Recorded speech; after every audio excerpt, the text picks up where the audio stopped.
fish. Perfect. Sili and lettuce.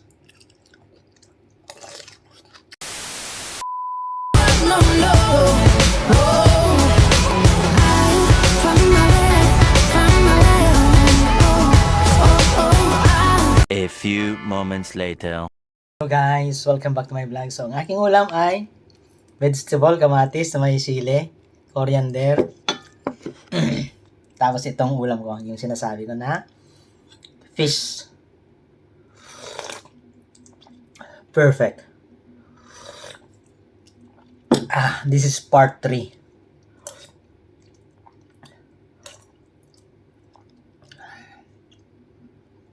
So, mag-rice na tayo, Lods.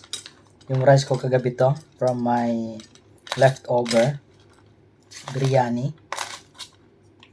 Ano lang muna. Okay? Lagyan natin ng sabaw from my sinabawang fish. Yes. And there you go. Anghang. Mainit pa. Kita mo? Mainit. Let's see.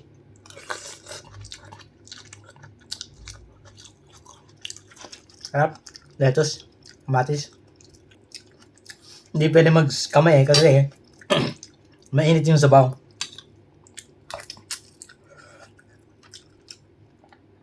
Kamatis. Onion. Dito napapakinak ang live na onion. Fresh, I mean. Pilipinas hindi. Naman, ng mga salad-salad. Perfect. Isa pa nga guys. Manghang. Sarap ng gulay.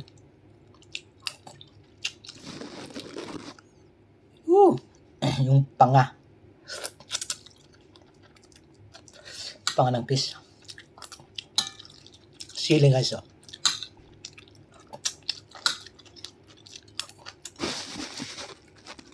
Nga pala guys, yung luya, kinakain yan.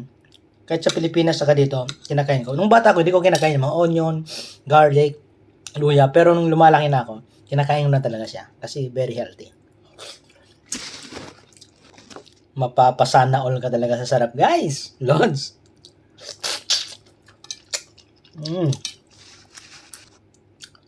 Sip-sipin natin to guys, yung parte ng ulo.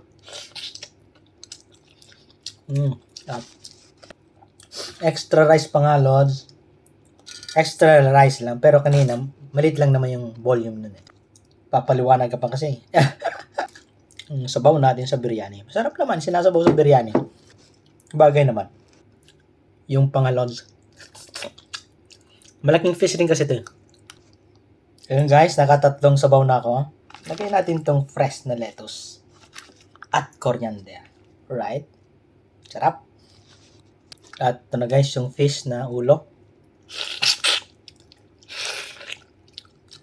Sarap. Fresh na tomato. Sarap. Yung onion, ilagay na natin doon. At yung iba, kainin natin. Tamis. Tamis ng mga onion dito pala guys. Sili and lettuce.